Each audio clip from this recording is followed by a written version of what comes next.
We're going to talk about the hidden blocks to healing and the ones that are beneath the surface of the body that live more in your mind, in your emotions, that your soul is calling for you to take a look at.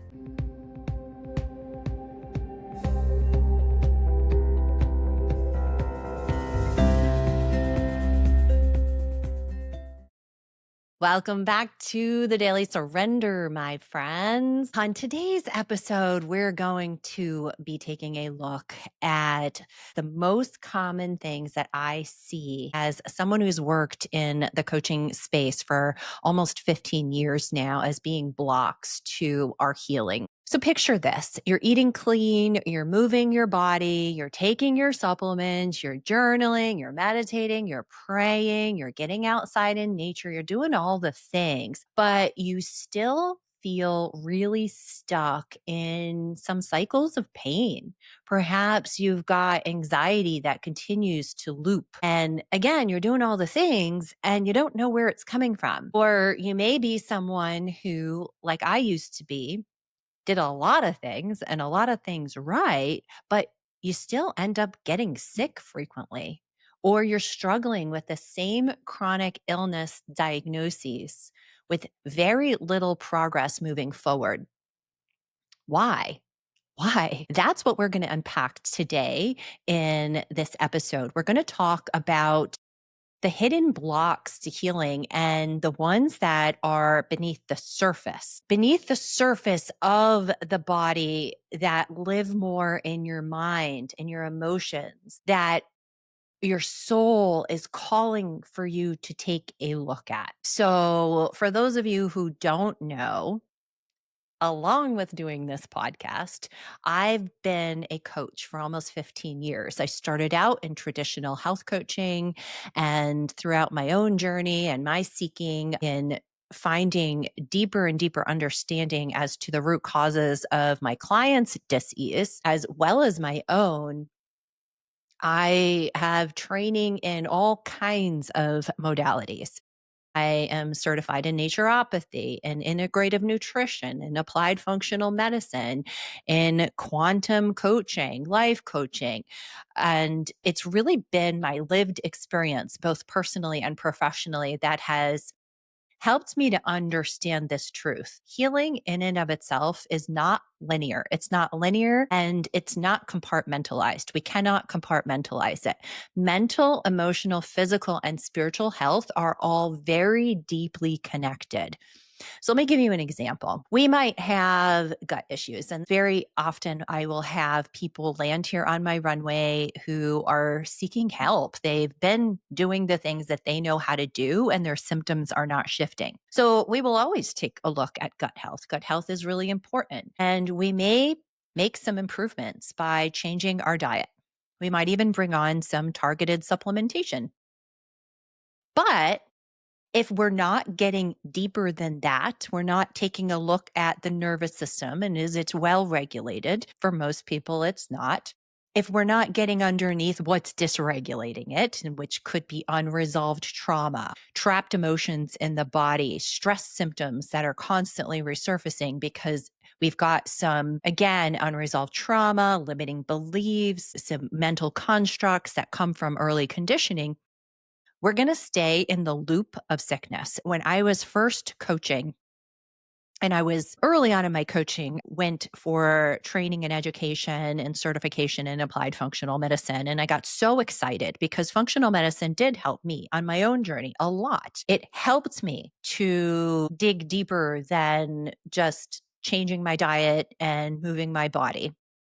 It helped me to dig way deeper than I ever was able to through the allopathic medicine approach. And I would get so excited as I learned more and more and more interconnectedness in our human bodies. And I learned all these protocols to help people with their gut. I would run stool tests frequently. Every client that walked through my door would get a stool test. And I would recommend these regimens that I had learned. Let's say we have an overgrowth of H. pylori and we've got an overgrowth of bacteroides in the gut, and we have weak digestion and low elastase, all of these things. So I had to go, oh, yay, let's take a bunch of supplements, change up the diet a bit, and they're going to get better. After years of working with people like that, people would have symptom resolution to a degree, especially if they were taking supplementation. But what I started to notice was it wasn't enough. And quite a few of my clients would have their digestive issues or their gut issues come back. And that was happening to me too. H. pylori was something that it's reared its lovely head over and over and over again to me. And it wasn't until I did some deep, deep work of my own with a coach that I hired, and you've heard me talk about Molly before, where I really learned that if we're in a dysregulated nervous system state, we are not in a position to heal. The body is not going to heal if it's stressed out, if it perceives that we are in constant danger. And this can be such a subtle simmering infection, so to speak, of the mind, of thought. It can be so under the surface and even in the subconscious mind that we don't realize what we're working against. So again, we take the things, we get all excited because we start to feel better, and it comes back and it comes back. You've heard me here on this podcast talk a lot about my work with clients in a whole variety of ways. And those clients, I'm always bringing in the metaphysical. We're diving into the stories that they're walking around with. What are they believing is true? Do they even believe that they're able to heal? If they have anxiety, what's underneath the anxiety? What's driving the anxiety? What are the repeated thoughts that they're hearing in their mind that they're living into? And for those that want to go even deeper, and they want to quiet the amygdala so we can get into the subconscious mind, we use MDMA in a guided journey, which is 5 to 6 hours long. And I'm with them the entire time so that we can really, really, really get in. And I've had so many clients that I've worked with in the past or were currently working with when I started using this modality myself, both personally and professionally, where we really were able to dive into a lot of the things that we're going to talk about here today on this podcast. So, what are some of the biggest blocks to healing? I want to break that down for you because I know that you're a human being listening to this podcast.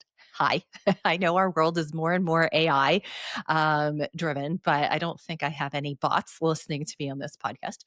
And I know you have struggled in one way or another with something in your life that seems to shift, and yet you feel stuck. You feel like you're doing all the things and you're driving a car metaphorically up a hill with the emergency brake on. You take 2 steps forward and 1 step back, and 2 steps forward and sometimes 3 steps back. And it can be very frustrating for you.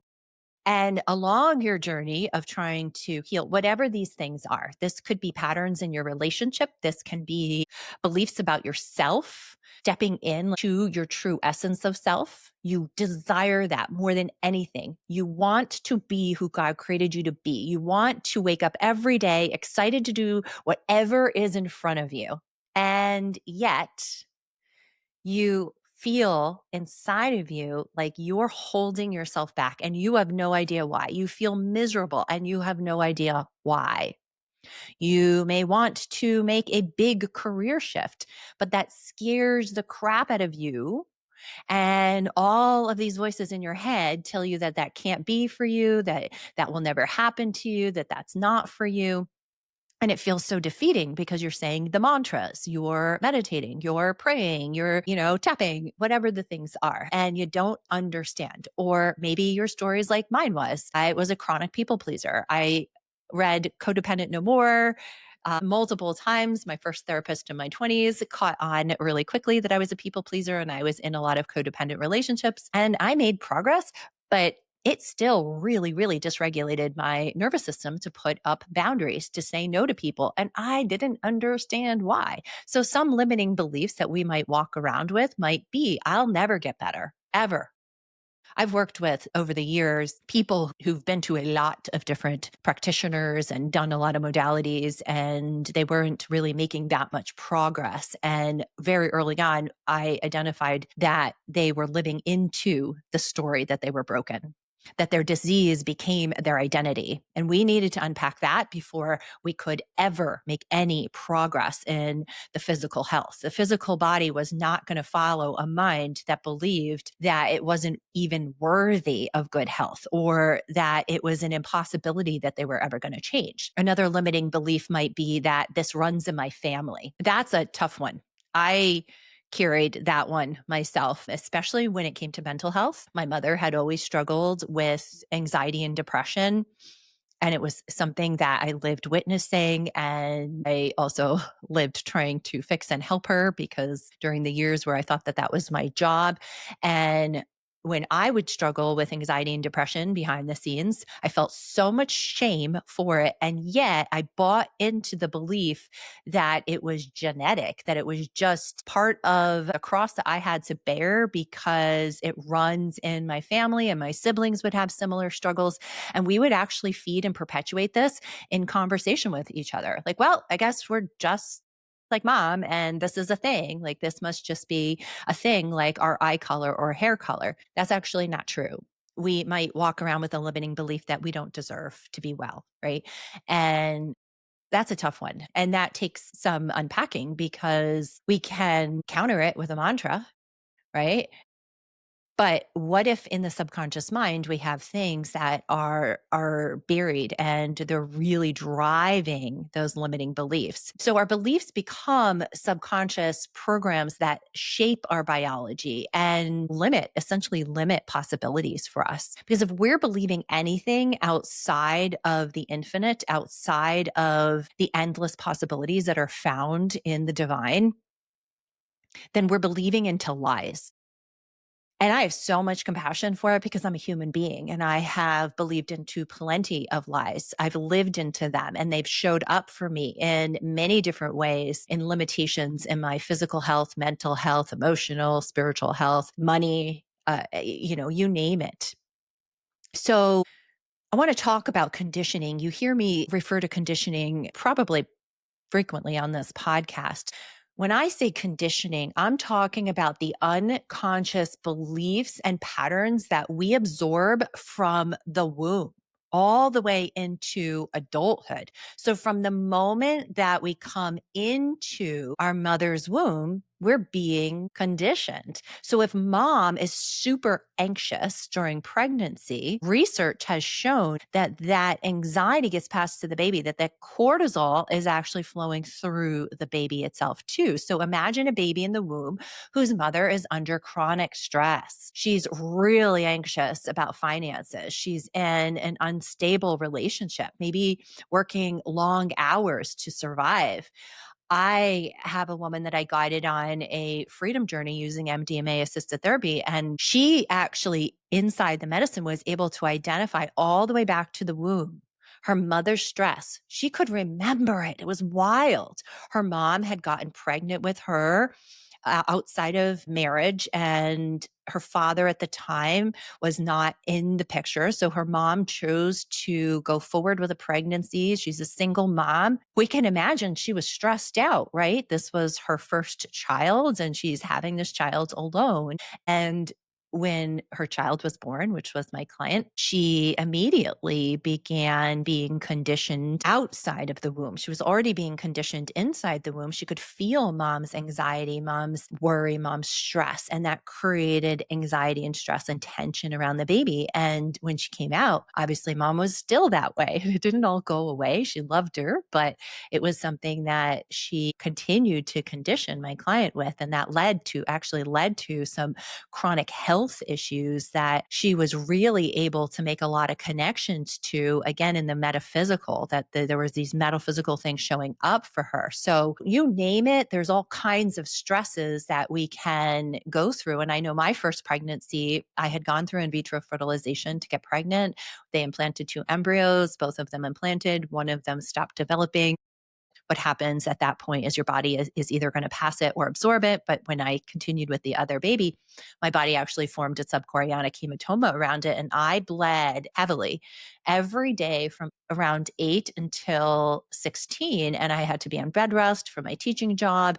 And it was very, very stressful. It was stressful enough to go through all I did to get pregnant. And My daughter, my oldest child, she started sucking her thumb in the womb. We could see her an ultrasound sucking her thumb. She came out of the womb. She was very attached to me, incredibly attached to me. She was an observer. She was really quiet. She was a very easy baby, but she was very, very attached to me. And she would get extremely anxious if she were away from me. And she developed over time anxious attachment. And she's now 22 and she's done a lot of beautiful work at such a young age in her young adulthood, unpacking where her anxious attachment has come from. And that played out in even some romantic relationships or relationships with her siblings or her best friend. And we were able to trace it all the way back to the womb. Now, my anxiety was not anything that I look back on that I could have avoided if I had the tools and awareness that I do today, but we don't know what we don't know. So it's not about beating ourselves up, but I'm using this all as an example for you guys so you realize what conditioning is and how early it starts. Because again, going back to babies in the womb, every surge of cortisol, every jolt of adrenaline that runs through the mom's body is also going to run through her baby's developing system. And that little one hasn't even taken its first breath yet. Yet, its nervous system is already learning this world is not safe. I have to be on guard to survive. And again, my daughter experienced that from my experience of being so stressed with her early on in my pregnancy. Later on in the pregnancy, I had a beautiful, easy pregnancy. It was early on. So fast forward to that child growing into adulthood, and that child may struggle as an adult now with anxiety, with gut issues, autoimmune disease, difficulty trusting others. They might not consciously remember anything being unsafe in their life, but their body remembers. Our body keeps the score. That, my friends, is conditioning. So conditioning continues on, and it continues on in family rules, in religion, in cultural expectations, in schooling. It depends on where you live in this world. Are you living in even the Northeast versus the South? None of us escape this life without conditioning. And not all conditioning is negative either. But we're specifically focusing here on this podcast and this episode on the conditions that can create dis-ease in us. And all of this conditioning from all of these different places coming at us, they create layers of identity that might distort or warp our authentic essence, our true essence of self. So we come in as a soul, and our soul, even though our soul may have some specific things to learn in this lifetime, in the Hebrew tradition, a soul correction is called a tikkun, and we may come in with multiple tikkuns, like multiple things for our soul here to learn or have correction around. But our conditioning makes a big difference for us. And this is also why I look at a lot of today, I look at a lot of the things that come on our path as being for us, because the more awareness that we have, the more that we can use life circumstances to reprogram ourselves in a healthful way based on truths. I also want to talk about trauma here because this is a really big one. We have big T and small t traumas. Trauma isn't the event itself. It's not. It's really what happens inside of us as a result of the event itself, which is why you can have multiple people experience the exact same event, but they're going to experience it differently. Therefore, their trauma is experienced differently. Both traumas. So we can have like really intense abuse, or we can have like maybe a car accident. And small traumas, we can have like rejection. We might be rejected in kindergarten. We can have shaming. Somebody in our life might have shamed us.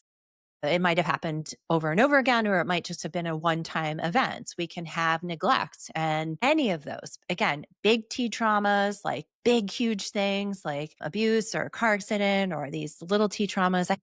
I had a lot of little T traumas. I had a couple bigger, but it doesn't matter at the end of the day. It's so individual to the person, because again, it's what happens inside of us as a result of either or any or all of those things, and they can block our healing. So, trauma in and of itself dysregulates the nervous system and it keeps the body in a chronic fight, flight, or freeze mode.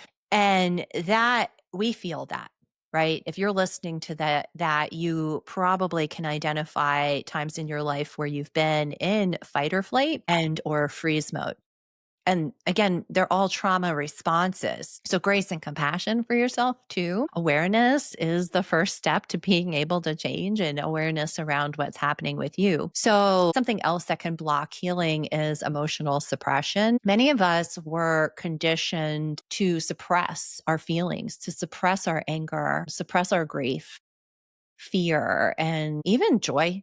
Like, for whatever reason, perhaps our joyful, happy spirit really triggered our mom because she had a lot of her own trauma and it really triggered her to see us joyful and in a position that her soul really desired to be. And so, my baby mom had a very negative response to our joy. Perhaps we were raised with, like, oh, be a good girl. Good girls don't complain. I have a client that I worked with in a coaching relationship, and we also did a freedom journey. And inside of her freedom journey, she had shared that she was always a very, very curious child. She wanted to know why, and she was born a critical thinker.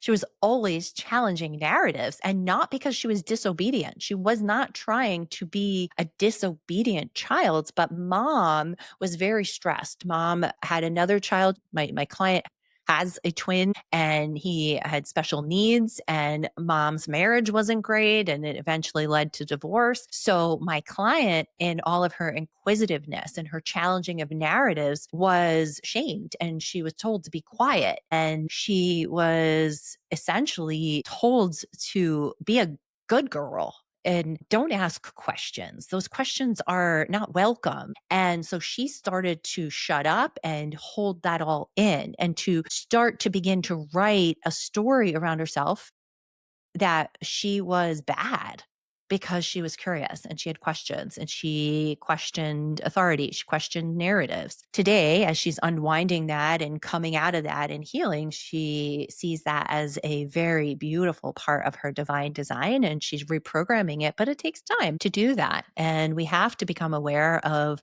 where these things came from. And are we someone who's been emotionally suppressing things? We may be chronic people pleasers. That's definitely something that I struggled with. And I had to understand why and where that came from and how that was actually serving me.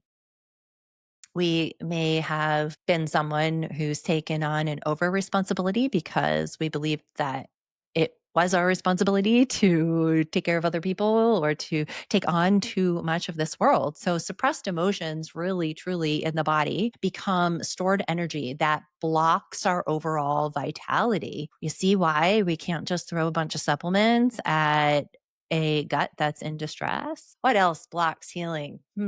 Well, we've got disconnection from our true self, disconnection from our divine design from God. In all of the work that I've done on myself and in helping other people, I think this is one of the roots. And it's so easy to slip and to get into a misalignment with our divine design because of all of these other things that we're talking about. We're in the world, but not of the world. But when we're in the world, we're really heavily conditioned by the world. And some of the conditioning can lead us to believe that we're separate, like we're separate from source and that God doesn't care about us. I remember a client a couple months ago saying to me that she feels really alone and she believes in God.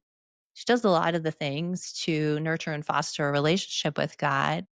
But her deep down belief, because of trauma from her youth and a lot of abuse and neglect, is that God doesn't see her or hear her, and that her prayers are not important enough to God, and that she, therefore, is not as loved by God. So there became this belief in a separation that she is not as unconditionally loved as someone else, that she's not as seen. That's not truth, but that became a belief that disconnected her from spirit, from actually her true essence of self. Our true essence of self is God in form, the individualization of God in who we are. We're created in God's image. This can lead to searching outside of ourselves a lot of searching outside of ourselves for healing while ignoring the divine within. We don't go to the divine within. We go to all the things outside, outside, outside.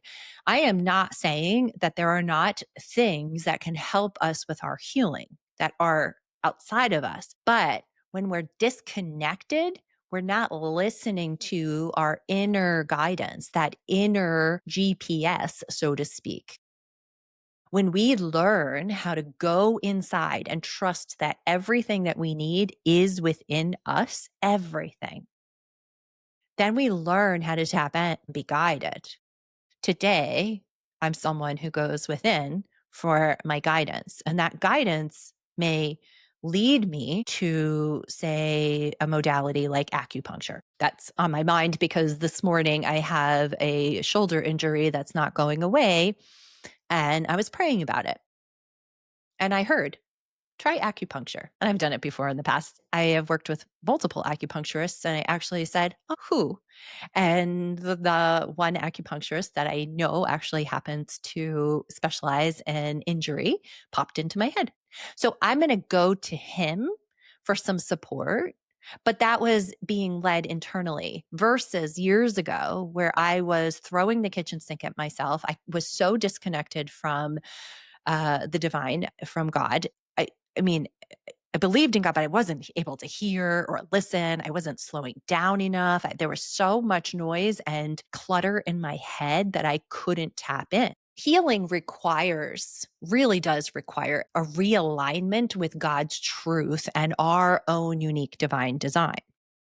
Took me a very long time and to understand that I am so divinely designed that there is absolutely nobody else like me. Therefore, Jen, stop trying to be like other people. Stop making yourself wrong that you're not like your colleague or your sister or the woman down the street, right? You are you. So let's get to know you. If we're not living as our true authentic selves, we're creating a disconnect in and of itself. And that takes time to get to know who we are. But the first step is realizing that, oh, wait a second. I am a very, very, very unique divine design, and there is no one else like me out there. Let's get to know who I am, but let's get to know who I am through connection with God within myself and connection to the truth, like capital T truth. So, this is all why doing more and more and more never works. It doesn't work, my friends. Again, one of the reasons I started this podcast, one of the reasons that I'm so passionate about sharing this with you is because I've spent a lot of time, a lot of money, a lot of effort trying to fix myself, trying to heal myself, trying to find peace and joy and what I perceived to be abundance. I now understand that abundance is really what God decides I need in form. And I've worked with people, a lot of people over the years, and I want to streamline it for others. We're all in our own journey. Like your journey is going to be your journey and it will serve you no matter what. If you lean into it, you will gain wisdom on your path no matter what. But if I can save you sometime, if I can help you to expedite it, I want to help you expedite it. Less is more, truly, less is more. The wellness industry often prescribes more, and there's reasons for that. More protocols, more specialized diets, more supplements, more treatments. Do you ever feel like you're losing your mind because you can't even keep up with it? You go on Instagram and there are constantly new trends in all of those areas. There's constantly new magic supplement protocols that are going to fix everything, new trending diets that are the diet that's going to transform everything and fix all of your woes. Just click here. Come join my program where it's a one size fits all, which is why my program is not a one size fits all, because there's no such thing. That's BS. It's a very noisy place and it can make you feel as if you're constantly failing. Well, let's take a huge step back and look at it for what it is. It's also an industry that's there to make money. People may get into it because they have a desire to help people. But if you follow the trail, and I get it to an extent, I too am sharing and educating, and I have a business and I do work with people, and there is an energetic financial exchange here. But that's why I don't like even the word protocol. And I don't like anytime I see people selling something to you as if everybody has to do it. Everyone needs to do a parasite cleanse with a full moon every single month, or else. Everybody needs to heavy metal detox, or else. That's fear mongering, and that's just not true. If subconscious blocks and nervous system patterns are not addressed, symptoms are going to return. So again, you can go out there into this wellness industry and keep doing all the things. You can cold plunge and sauna and red light therapy and stand on your vibration plate and breathe in brown gas and drink your hydrogen water. But if you've got subconscious blocks, you're only getting so far, my friends, and your wallet is just going to get smaller, and your time for doing much in your day outside of quote unquote healing is going to shrink and shrink and shrink. I was someone who did all the things, and I've talked about that on previous podcasts. So I'm not going to get into the details of my story here on this episode. But when I tell you, there was a time, and this was right before I had my dark night of the soul, where I was probably, $100,000 in on my healing. It's really humbling to even admit that. And it was over time. I was working to pay for my healing behind the scenes. I bought myself my most expensive purchase out of all the things. I mean, this doesn't include the, practitioners and healers and all the things that I went to when I added all up. But my most expensive purchase was a PEMF device that was $8,000. And I'm not saying that that device doesn't have any value or merit. It's helped a lot of people, but I wanted it to be the thing. Like, I was so excited to hand over my credit card because it just put the device on me and I will be all better. I was sorely disappointed. I really was. And all it did was exhaust me, deplete me, drain me, and dishearten me, because I started to buy more and more into the narrative that I would never heal, that this is just the way I am, that I'm just inherently broken. And that's a really sucky place to be. But I also can see now that I was running from myself. It was too scary for me to dive into the constructs of my mind. I didn't know how. I'd gone to therapy so many times. I had done even different nervous system programs. And again, they're good. These are good things like EMDR and Gupta, Primal Trust. They're good programs. They help people. I just had deeper stuff in there, and I was stuck, really stuck. So I understand now that the amygdala in our brain plays a big role in why we stay stuck. So the amygdala is the brain's fear center. So normally when we try to approach old pain, old traumas, the amygdala, what happens is it triggers a fight or flight or freeze response in us. So we're in traditional therapy, we're only getting so far, but you keep banging your head up against the wall. And then, your session's over after 50 minutes and you come back next week. You finally start to drop in, start to feel a little bit calm, and you start to make progress, and you start to talk about things a little bit deeper than you did the week before. And the amygdala gets triggered and you are in a fight or flight or a freeze mode. And then the session's over, right?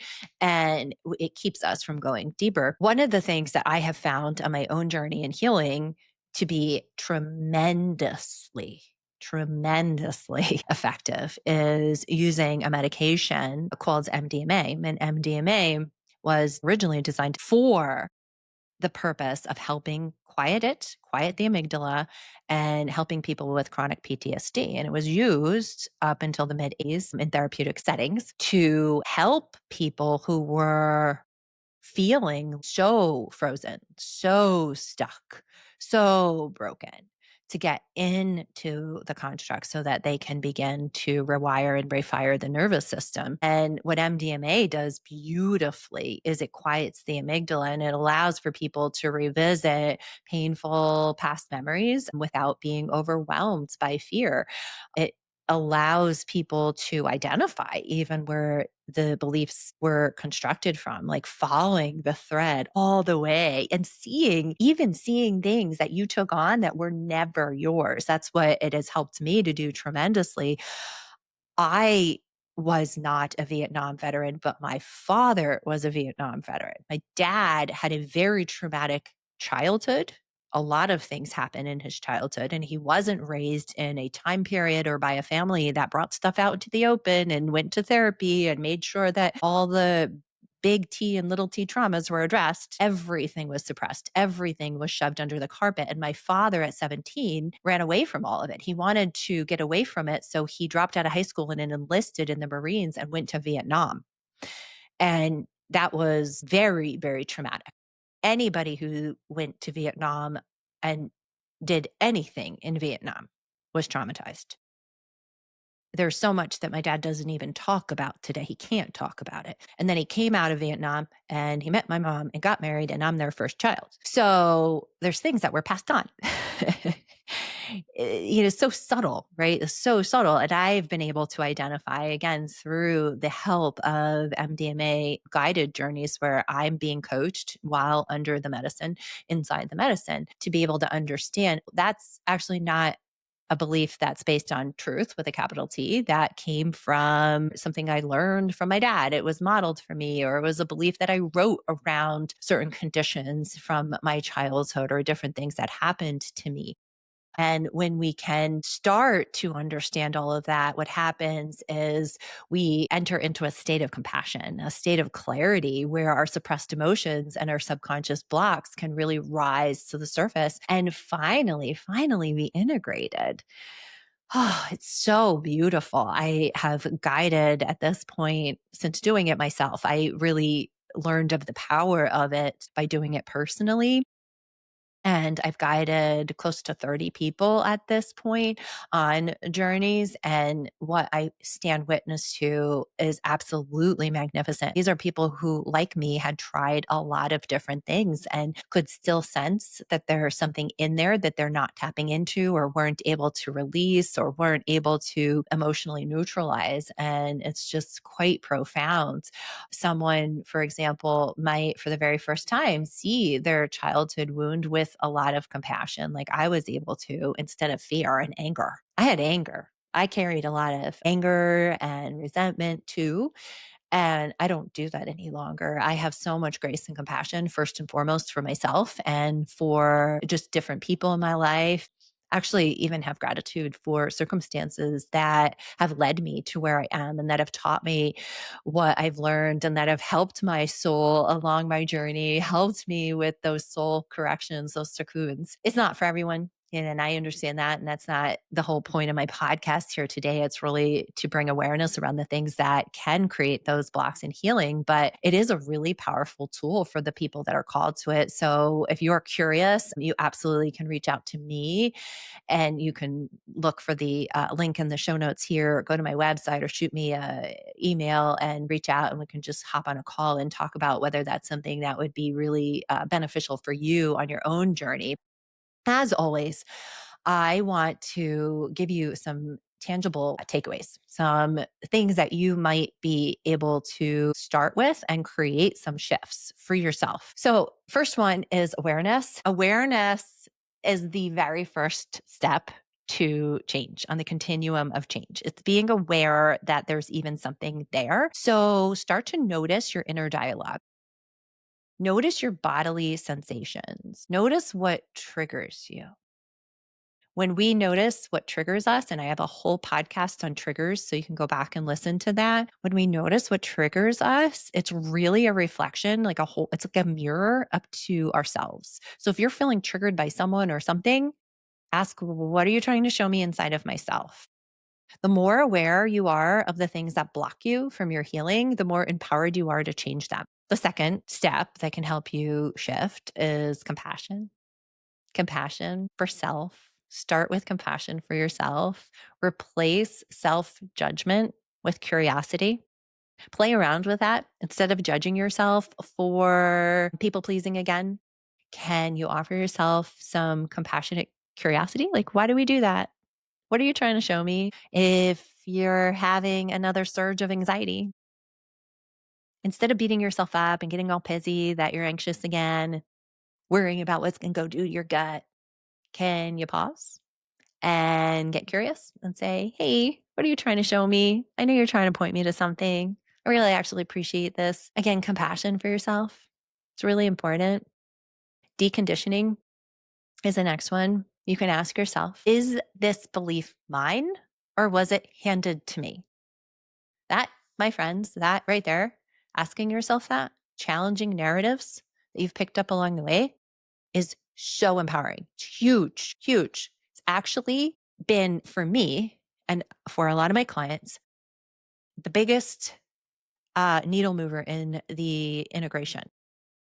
So, whenever we start to bring awareness and we do it with compassion, we've got to decondition ourselves. So, we start to see that we've got these mental constructs, these limiting beliefs. We've got to decondition them. And so, we just keep challenging them. Is this true? Is this mine? Is this real? Did I pick this up from somebody else? If you say it's not mine, can you lay it down? Can you drop it?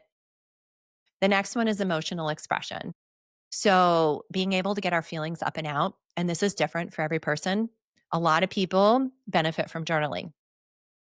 There are some people who hate journaling. It doesn't work for them. Maybe it's talking. Maybe you're a verbal processor, and perhaps that's having a coach, a therapist, a really close, safe friend that's going to help you move forward and up, not swirl. Maybe that's really helpful. Some people even find it helpful to record themselves, like use voice note on your phone. Other people use breath work or somatic release, screaming into a pillow, humming, singing, crying. But we need to express our emotions. You need to start to tap in to the feelings that you have. Another thing that can happen to people is they develop this armor and these blocks, and they get so used to shoving their emotions down and to suppressing them that they stop feeling. So it is a massive, massive catalyst for growth and healing when somebody is able to start feeling. And it can feel really scary to start to feel if you're someone who has numbed out for so long and made feeling wrong because it was just too overwhelming or too scary, or maybe you were told to shut up or you were ignored with your feelings, or your feelings were too big for people in your life for whatever reason. And just practice. Maybe you start really small and you practice safe sharing. Like, I'm going to practice with one really safe person in my life, just sharing little things about myself. I'm feeling this today. Just start there. Spiritual connection is another one that's really important that can help to shift us big time. If you listened to my podcast last week with my guest, Heather Tesh, she shares about her own journey a little bit. And she talks about when she went away to a spiritual retreat, and on her own, she suffered a lot of chronic health issues. It was really big for her to start to recognize the mind body connection when she did this 100-day happiness challenge. And that was so big for her that she signed up to go on a spiritual retreat. And she goes on this spiritual retreat and she realizes, oh, I feel infinitely better. Go figure. When I'm connecting with God, when I'm connecting to the true essence of who I am, when I'm connecting to my higher self through my higher power. So your practices like daily stillness, prayer, contemplative practices like meditation, reading scripture, listening to worship music, whatever it is for you, your spiritual connection is going to help you to remove these blocks, because your spiritual connection is going to connect you with your creator. It's going to connect you with truth, with unconditional love. And the more that you seek truth, the truth shall set you free. The last one is support. We all need safe relationships and guidance on our journey. Perhaps this is a professional coach, a professional therapist, a community targeted around offering support to other people. This may be a really safe friend. I did an episode on spiritual friendships you can go back and listen to, and how to find safe spiritual friendships. But we are not meant to walk this journey of life alone. We are meant to walk with others, to walk in community where two or more are gathered. There I am, there I am God, right? Is there very present in that, because what happens is when we're working with another person, what we're really doing is we're reflecting God back on one another. And it's quite beautiful. So if you are struggling with any of these things, do not ever be afraid to ask for help. I myself have needed a lot of help to be able to heal myself and to be able to help other people. The best work that I've ever done as a wife, as a parent, as a friend, as a daughter, as a coach has been on myself. The more that I've helped myself, the more that I've cleared within myself, the more that I've healed myself, the more that I am able to stand in the energy that helps others to help themselves. I don't have to go out there and fix anybody. I can illuminate their path by allowing the divine light of God to flow through me in the unique way that God has designed me to do that. It ripples and it ripples. So whatever you do for you, I promise you, it's going to ripple out. It will ripple out to your partner. It will ripple out to your children, to your parents, to your coworkers. And those blocks, by the way, a lot of the blocks that you're carrying didn't come from you or start with you. If you have children and you're listening to this, what you're carrying, you pass it down to them. So you can do the work on yourself and save them the work. Or perhaps it's the soul contract that they're going to do the work and that's going to reverberate back on you. But if you're anything like me, you want to set your kids up for the very best life that they can have. And the work that you do, you gift to them to not have to do. So just think about that. So as we close today, I really want to bring this all together. Dr. Gabor Mate, his work really, really, really opened my eyes to so much in the metaphysical. His work teaches us that the roots of our suffering often begin before we can even name them. So from the moment we're in our mother's womb, again, we talked about that at the beginning of this episode, we are already being conditioned, not just by our physical environment, but by the stress that our mother carried in the womb, her emotions, her unhealed wounds. That imprint, combined with all the cultural, religious, and societal conditioning that we grow up in, it creates these layers that can block our access to our truest self and the healing that's already available. It's available within each and every one of us. So all of that stuff becomes the things that thicken the veil, right? And so if you think about that veil between us and the divine mind of God that is inside of us, it's all that crap. So I call it gunk and junk. So we got to work on the gunk and junk. The more you work on the gunk and junk, the more access you're going to have to your true essence of self, to the divine that is within you. And this is why so many of us, we can do all the right things, like quote unquote, all the right things, right? Like we can have the perfect organic, whole food, perfectly balanced macro diet. We can take all of the most expensive supplements. We exercise, we go to therapy, and yet we feel really stuck because what's blocking us is not always visible on the surface. It's oftentimes so deeply hidden in our subconscious.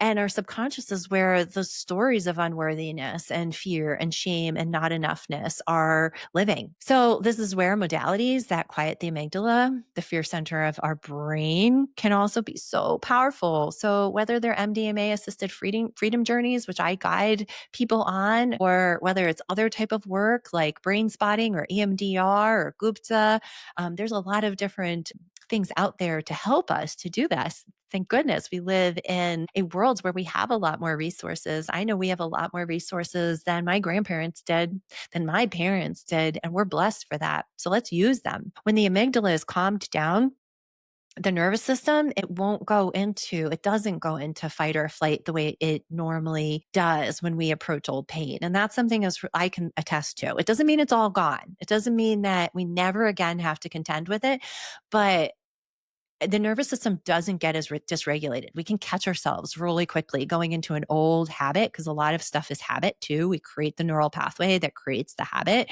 and we're like, oh, I don't like that. So it doesn't feel good. I'm going to stop feeding that, and I'm going to shift away. I'm going to go feed something else. What is happening is, again, I use the analogy of lifting the veil a lot. I think it's beautiful. I mean, it's in scripture too.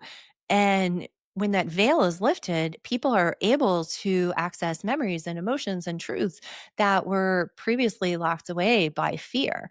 And when we lift the veil and we see those things, even when it shows back up for us, it's like, oh, wait a second. That's a construct in my mind. That's not a truth. That's a little t truth that I've lived into. It's actually an illusion, and I'm going to stop feeding it.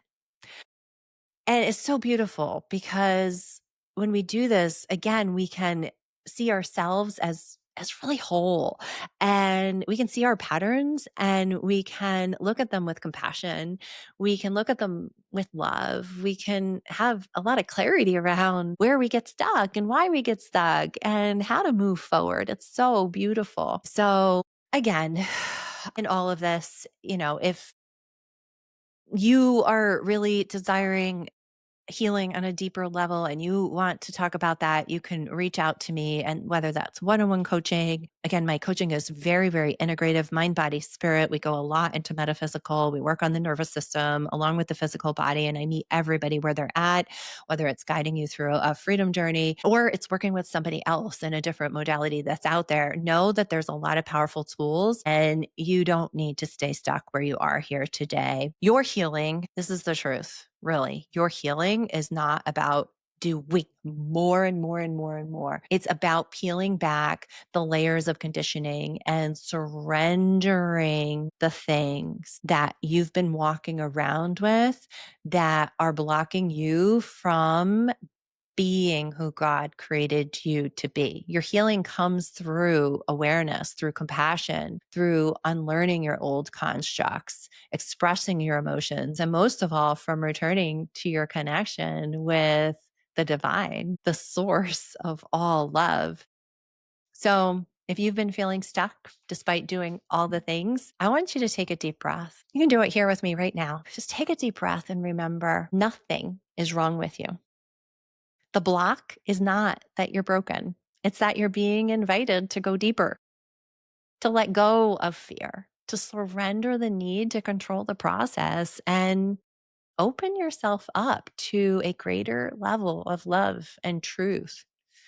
If today's conversation has resonated with you, I would really love to hear from you. You can message me on Instagram. You can join my Substack community. You can book a soul body discovery call if you're ready to explore your next step in working together. And if you want to go even deeper into this topic, I invite you to listen to any of my past episodes on the Daily Surrender if you've missed any of them, because I continue to dive into this in a whole variety of ways through, again, my lived experience, both personally and professionally. And I'm bringing to you all the things that I have really come to learn are the most important needle movers in our overall health and wellness. So, my friends, until next time, may you remember that your healing is already within you. It's waiting for your surrender. And may you walk in peace, in presence, and in love. Thank you for joining me on the Daily Surrender. If today's episode spoke to you, I'd love to hear your reflections. Send me a message, share this with a friend, or leave a review. Remember, true healing and freedom come when we let go, surrender, and trust that God's way is so much better than our way. Until next time, my friends, keep surrendering, keep rising, and keep walking in peace.